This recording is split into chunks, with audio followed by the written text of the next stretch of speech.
tous mourir, on va tous mourir. Ouh là là là là là là.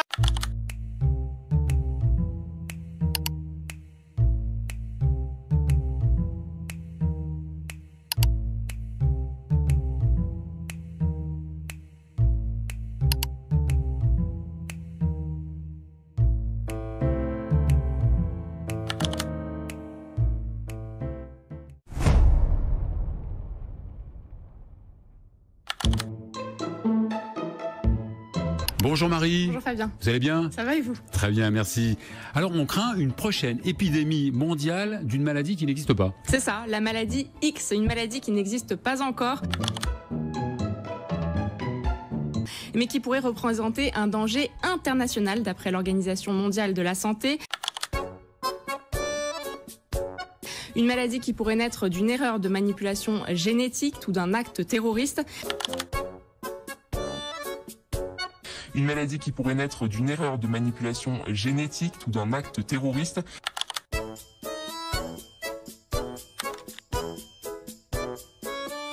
En fait, cette épidémie est virtuelle. Elle a été ajoutée à la liste des maladies qui présentent des risques majeurs pour la santé publique selon l'OMS, comme Ebola ou le virus Zika par exemple.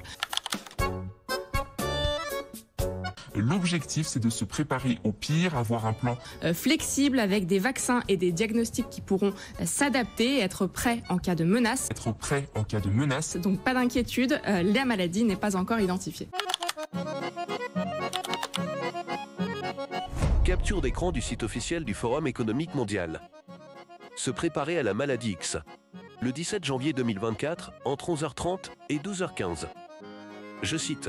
Avec les nouveaux avertissements de l'Organisation mondiale de la santé, selon lesquels une maladie X inconnue pourrait entraîner 20 fois plus de décès que la pandémie de coronavirus, quels nouveaux efforts sont nécessaires pour préparer les systèmes de santé aux multiples défis à venir? Cette session est liée au partenariat pour la durabilité et la résilience des systèmes de santé et à l'initiative de surveillance collaborative du Forum économique mondial.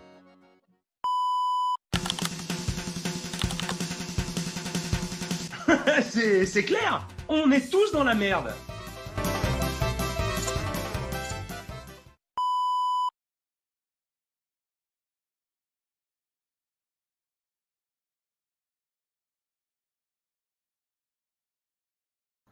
T'es trop con, Alix.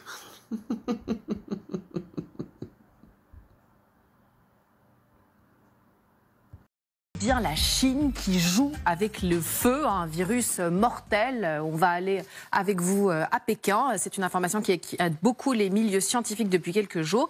Des Chinois auraient développé en laboratoire un virus qui paraît extrêmement dangereux et les résultats sont sidérants. 100% de mortalité, c'est ça? Oui, et vous avez utilisé le conditionnel, mais en fait, on peut parler à l'indicatif. C'est pas un fantasme, c'est pas une supposition. Des chercheurs de l'université de technologie chimique de Pékin ont déjà prépublié sur un site scientifique les résultats de leurs recherches. Noir sur blanc, ils ont expliqué leur expérience. La voici. Ils ont extrait d'un pangolin un coronavirus, donc un cousin du Covid, pour faire simple. Ce coronavirus, ils l'ont fait par des opérations qu'on appelle gain de fonction, qui sont hautement controversées. Ils l'ont fait muter. Ils l'ont fait muter à tel point que son aspect pathogène est devenu très important. Ils ont réinjecté ensuite ce virus muté qu'ils ont obtenu à des souris. Et je vous donne le résultat de ces injections sur les souris. Injection sur 8 souris, 100% de mortalité chez les souris. Ce qui interpelle, c'est la raison de la mortalité. Souvent, quand on parle de coronavirus, on dit difficulté respiratoire. Là, je vous donne le résultat. La charge virale du virus dans le cerveau augmente significativement au 6e jour. Et une infection sévère dans le cerveau serait donc la cause principale de la mort de ces souris. Donc non seulement il est virulent, mais il est virulent non pas seulement pour le système respiratoire, également pour le cerveau. Voilà le constat. Vous parlez de virus, mais vous avez remarqué que j'ai repris ma distance de sécurité avec vous, Benjamin. Voilà, terriblement mortel pour les souris, mais pour l'homme, qu'en est-il? Alors, la crainte des scientifiques dans cette affaire, c'est que ce ne sont pas des souris normales, ce sont des souris qui ont été humanisées génétiquement. Humanisées. Ça veut dire que leur code génétique a été modifié pour qu'il y ait sur leurs cellules, à ces souris, les mêmes récepteurs que sur nos cellules. Et ce que dit Bruno Canard, chercheur au CNRS dans le Figaro ce matin, il dit en fait, on a mis à ces cellules de souris la porte d'entrée des cellules humaines. Un virus qui aura la clé pour agripper ce récepteur pourra contaminer des êtres humains. Traduction, le virus chinois a le mode d'emploi. Non seulement il est dangereux, mais en plus il a le mode d'emploi pour nous infecter avec cette expérience.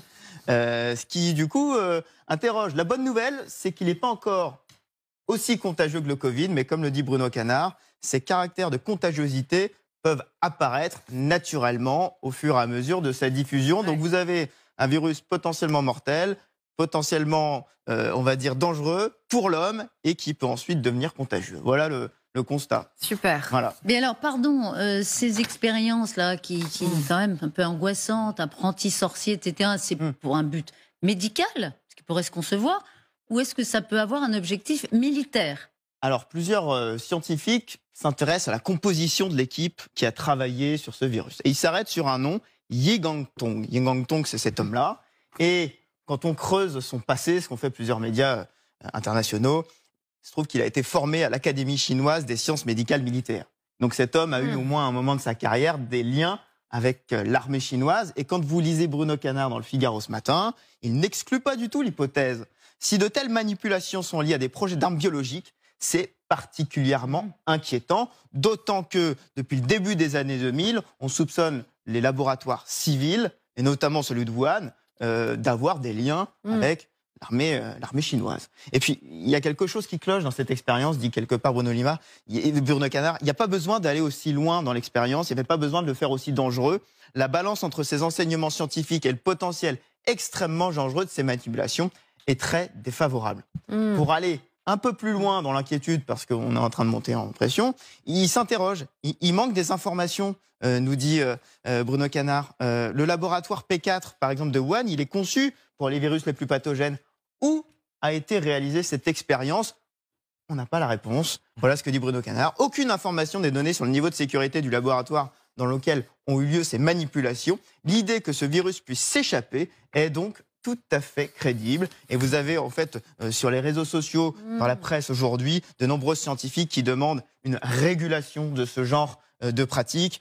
La Chine, pour l'instant, est par définition difficile à réguler. Et je cite un ancien professeur de médecine à Stanford qui dit ceci il y a 2 jours: il faut arrêter cette folie avant qu'il ne soit trop tard. Froid dans le dos. Voilà. On a bien lu l'idée que ce virus puisse s'échapper du laboratoire, un virus 100% létal, est tout à fait crédible. Ah bah oui, je vous remets la citation. Tout à fait crédible, Bruno Canard, directeur de recherche au CNRS, si le laboratoire n'est pas un laboratoire de type P4. Bon. Parce qu'en fait, la difficulté, je peux vous l'expliquer d'un mot? Oui, bien sûr. Venez à la table, Benjamin. Les laboratoires P4, c'est quand vous le travaillez sur un agent pathogène, très très pathogène. Sauf que là, initialement, le coronavirus, il n'est pas très pathogène, c'est au fur et à mesure de ses mutations. Donc, est-ce qu'ils ont travaillé d'emblée dans un P4? C'est une interrogation qui est soulevée par les scientifiques. Ça va alimenter toutes les sphères complotistes, en tout cas, qui étaient déjà très actives. Ça a déjà commencé, mais la frontière entre complotisme et vérité est assez parfois ténue. Oui, on en parlera d'ailleurs tout à l'heure avec notre invité Gérald Bronner, le sociologue spécialiste du complotisme. On lui soumettra quand même aussi toutes les réactions à ce virus. On n'a jamais su si le coronavirus, notre Covid, était sorti d'un labo chinois. On n'a jamais eu aucune information fiable, définitive sur ce sujet. Le renseignement américain avait émis l'hypothèse il y a quelques mois de cela. Et l'information qui est sortie il y a 2 jours dans le Washington Post, c'est que les Chinois, 2 semaines avant qu'on soit au courant, avaient déjà visiblement, entre guillemets, fiché ce virus. Et sur les réseaux sociaux, on en dit quoi de ce virus létal? Enfin, disons que l'information est digérée comment sur les réseaux sociaux? L'hypothèse qu'une grande puissance puisse générer à l'échelle mondiale un virus, elle est relancée et elle est appuyée par ce genre d'études, si vous voulez. Bruno Canard nous rassure pas tellement. Mais l'étude, elle est là, elle est véridique, elle existe. L'étude, elle est là, elle existe. Voilà. C'est son utilisation potentielle par la Chine qui interroge. Voilà. Ça peut être une arme. Ça peut être une arme. Et c'est tout le sujet. Très précise là-dessus. Ça peut être dans la suite des volontés de Xi de récupérer, enfin d'occuper Taïwan, de raccrocher Taïwan à la République populaire. Ça peut être quelque chose qui peut être envisageable, oui.